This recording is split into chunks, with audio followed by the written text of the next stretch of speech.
tidak semua syariat, tidak semua aturan itu harus masuk kepada logika kita ya, nggak mungkin gitu. Jadi kalau kita memaknai semua aturan, semua syariat yang datangnya dari Allah melalui Nabi kita Muhammad SAW, itu tidak semuanya harus masuk logika kita, karena kemampuan kita, ilmu kita itu hanya sedikit ya.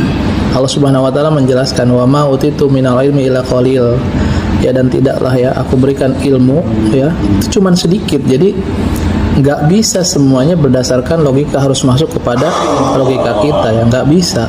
Contoh misalkan, kenapa kita seorang muslim bisa mengatakan ada surga dan neraka? Ya kan nggak masuk akal, karena siapa sih yang udah pernah kesana? Kan nggak ada. Ya kan, itu cukup diimani. Artinya tunduklah logika kita kepada syariat, kepada apa yang diberikan oleh Allah Subhanahu wa taala melalui Nabi kita Muhammad sallallahu alaihi wasallam. Beritanya, perintahnya, larangannya, apa semuanya.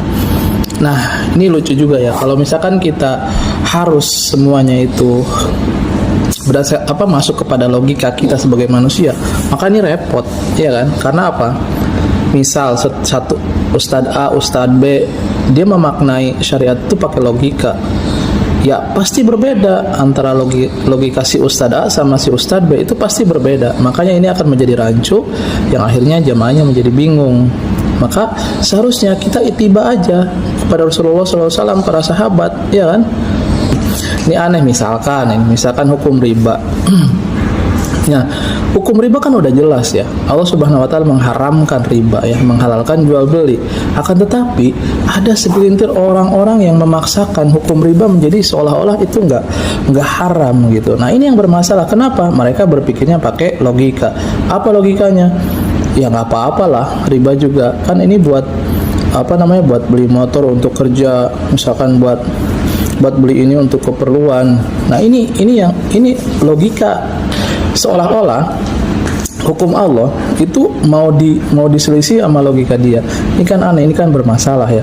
Beda dengan Rasulullah, beda dengan para sahabat. Ketika Allah Subhanahu wa taala mengatakan riba itu haram, Rasulullah kemudian menyampaikan, maka para sahabat sami'na wa ata'na, ya kan? Jangan anggap para sahabat itu bodoh, jangan anggap para sahabat itu enggak punya pikiran.